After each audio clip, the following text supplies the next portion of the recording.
नमस्कार, मैं सुनील अंजाना जागो समाज चैनल में आपका स्वागत करता हूं। तो आज का विषय है कि महान शख्सियत ओशो की मौत कैसे हुई। ये एक रहस्य क्यों है?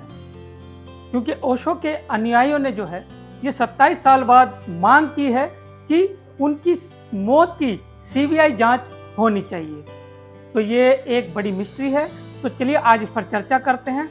हम आपको बताने वाले हैं कि उनका जन्म कहाँ हुआ, उनका नाम क्या था, उन्होंने कहां पर नौकरी की, उन्हें कौन कौन से देश पसंद नहीं करते थे, किस देश ने उनको प्रताड़ित कर उनको देश से तड़ीपार किया, ये सब आज चर्चा हम करने वाले हैं। तो चलिए आगे बढ़ने से पहले अगर आप चैनल पर नए हैं तो आप चैनल को सब्सक्राइब जरूर कर लीजिए और पीड़ित शोषित वर्ग और इतिहास के बारे में अगर जानना हो तो जागो समाज चैनल को फॉलो करिए और अगर वीडियो पसंद आए तो इसे शेयर भी जरूर कर दीजिएगा। तो चलिए आगे बढ़ते हैं महान शख्सियत ओशो की ओर। ओशो की मौत के पीछे कई तरह के रहस्य हैं। कहा जाता है कि अमेरिका उनसे डरता था और जब वो वहां रहते थे तो उन्हें स्लो पॉइजन दिया जाता था जो उनकी मौत का कारण बना। ये उनके अनुयायियों का कहना है। ओशो के एक अनुयायी योगेश ठक्कर ने कुछ साल पहले मुंबई हाई कोर्ट में याचिका दायर की। ओशो का निधन 19 जनवरी 1990 को हुआ।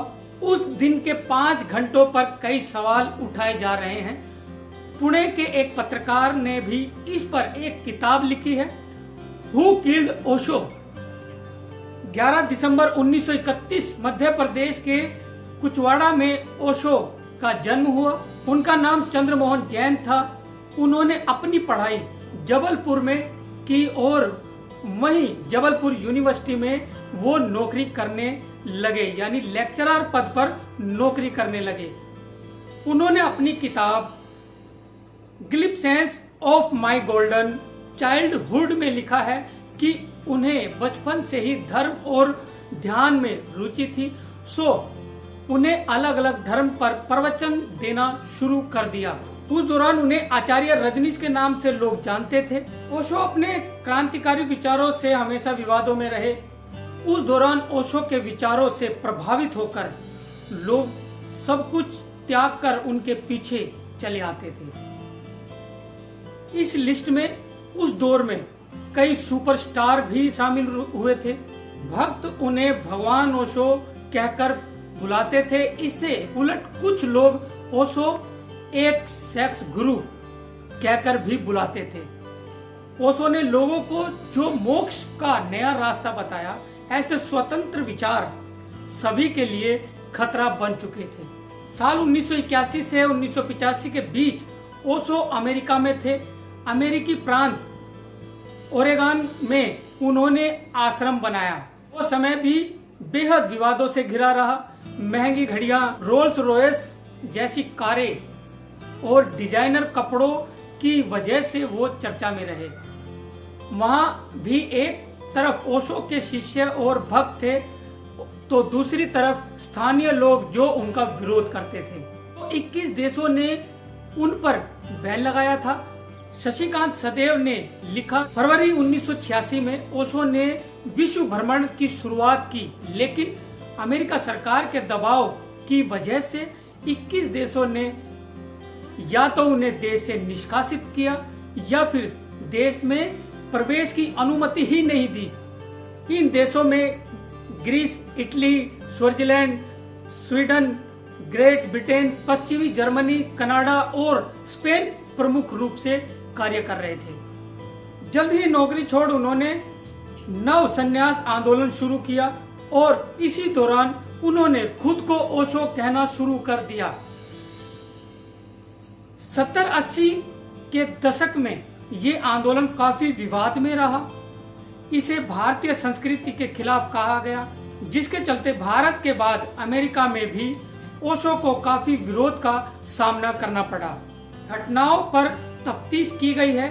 योगेश ठक्कर ने उनकी वसीयत को बॉम्बे हाई कोर्ट में चैलेंज किया है। उन्होंने कहा था कि ओशो का डेथ सर्टिफिकेट जारी करने वाले डॉक्टर गोकुल गोकाणी लंबे समय तक उनकी मौत के कारणों पर खामोश रहे। बाद में उन्होंने कहा था कि उनसे मृत्यु प्रमाण पत्र पर गलत जानकारी देकर साइन करवा लिए गए। डॉक्टर गोकुल गोकाणी ने भी योगेश ठक्कर के केस में अपनी तरफ से शपथ पत्र दाखिल किया और कहा कि ओशो की मौत के कारणों को लेकर कई रहस्य हैं। कहा गया है कि ओशो के निधन से पहले 5 घंटे रहस्य और साजिश भरे हुए थे। न तो डॉक्टर को पास आने दिया गया और न ही उनकी मां से मुलाकात कराई गई।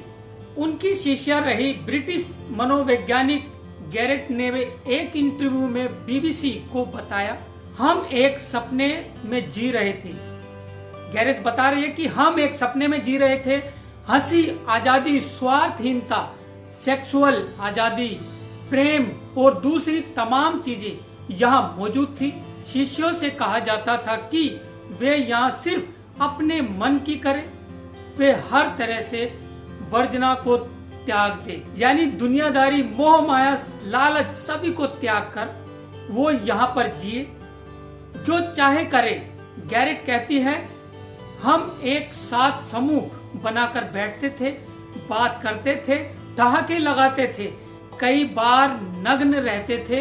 हम यहाँ वो सब कुछ करते थे जो सामान्य समाज में नहीं किया जाता।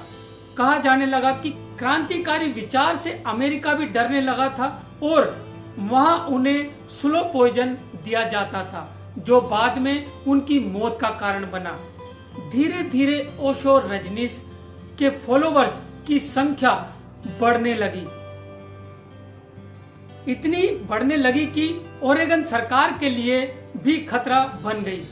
1985 में अमेरिकी सरकार ने ओशो पर अप्रवास नियमों के उल्लंघन के तहत करीब 35 आरोप लगाए और उन्हें हिरासत में ले लिया गया। बाद में उन्हें पेनल्टी भरकर और देश छोड़ने और 5 साल तक वापस अमेरिका में न आने की सजा सुनाई और छोड़ दिया गया। कुछ रिपोर्ट्स में यह दावा किया गया कि इसी दौरान उन्हें जेल में अधिकारियों ने थैलियम नामक जहर दिया जाता था। 14 नवंबर 1985 को वो अमेरिका छोड़कर भारत लौट आए। इसके बाद नेपाल चले गए। भारत वापस आने के बाद 19 जनवरी 1990 में ओशो की हार्ट अटैक आने से मौत हो गई। कहा जाता है कि अमेरिकी जेल में दिए जा रहे थैलीसियम के इंजेक्शन उनकी मौत की वजह थी। वहां उन्हें रेडियोधर्मी तरंगों से लैस चटाई पर सुलाया जाता था। इस बात का अभी तक कोई ठोस सबूत नहीं है। आखिर अमेरिकी सरकार, भारत सरकार और 21 देश क्यों डरते थे ओशो से? आखिर ओशो में ऐसा क्या था?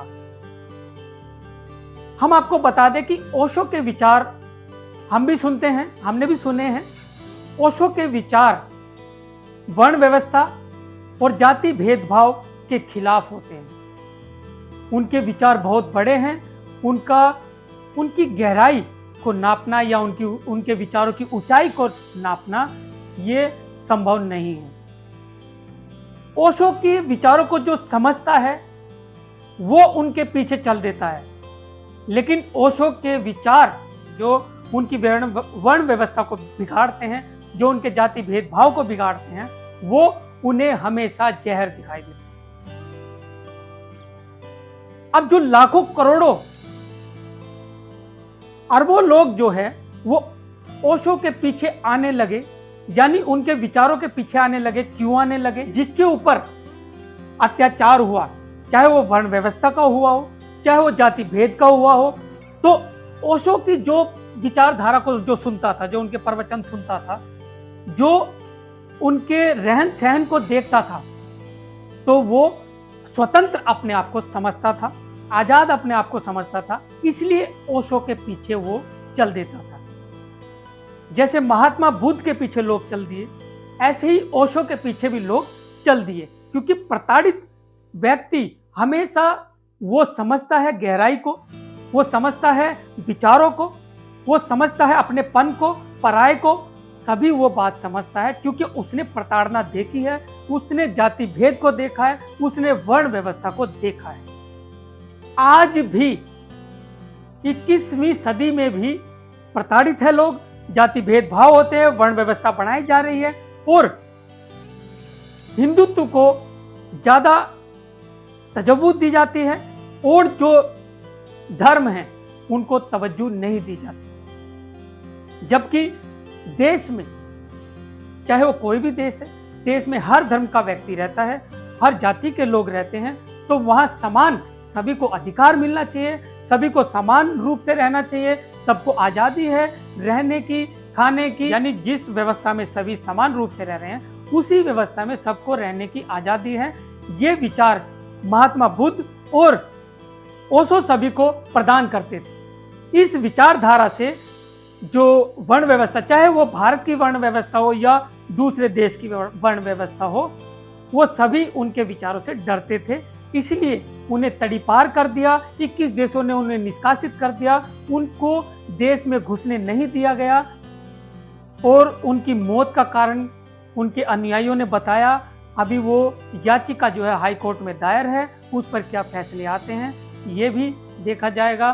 तो ये थे ओशो से जुड़े विचार। आपको अगर अच्छे लगे ये विचार तो आप इसे शेयर जरूर करिए और जागो समाज चैनल को फॉलो करिए। इसी के साथ मैं सुनील अंजाना, जागो समाज चैनल, आपका अपना चैनल। धन्यवाद।